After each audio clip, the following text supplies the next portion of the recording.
I've got to ask, I mean, certainly when it comes to this hostility czar, is this necessary in the UK, do you think?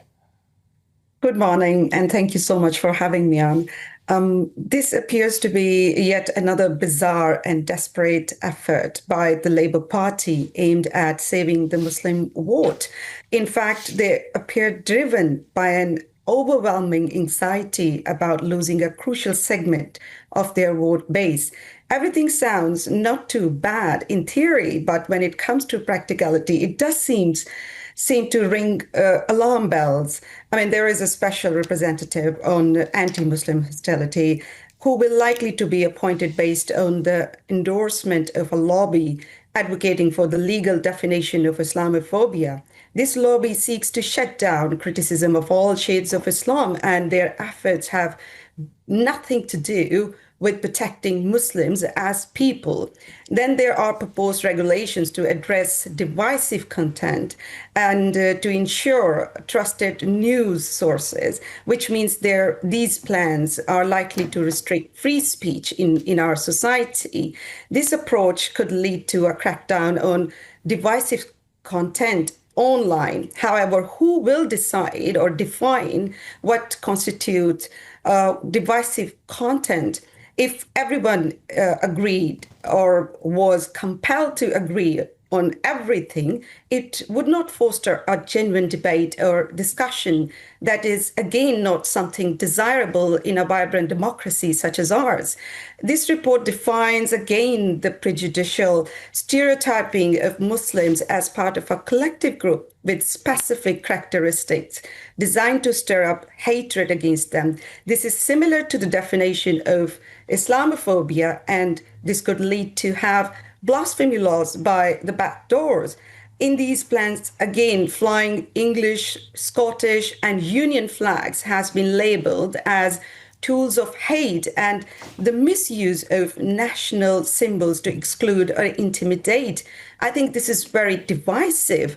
Last year, we know that everyone flying the flag of this country was labeled or branded as far right.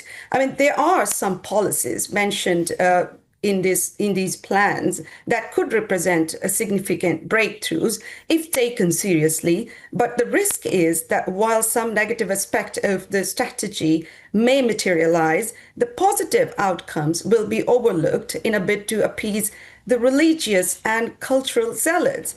I don't see any need to have any such thing, any czar on anti-Muslim hostility in our country. It's sort of increasingly, as I heard your argument there, it increasingly looks as though it's the Prime Minister yet again outsourcing a very sensitive subject so that it will, any controversial moves that are made or remarks that are made over anything to do with Islam is going to be outsourced. It will be somebody else's fault, not his.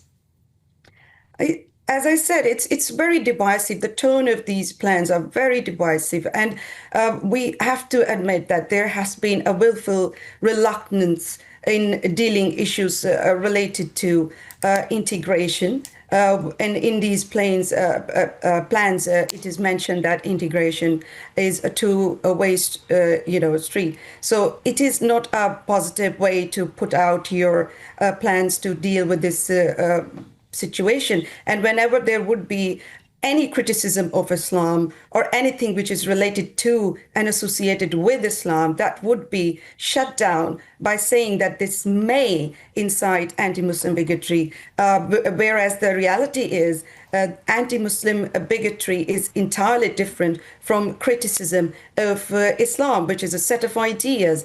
And in this country, I think this is the freedom of speech is something that we hold very dear, and we would like to preserve this right for all of us. And people should be free to criticize ideas. And there is anti-Muslim bigotry, which should never be acceptable. And it is not acceptable in our society, I would say, whenever there is any incident or instance, anti-Muslim bigotry, rear its ugly head, we unequivocally condemn that. We unequivocally, stand against it, and we protect the people who are Muslim or from Muslim community. I think this is another way of demonizing the society and the humane laws and policy we already have in place. Okay.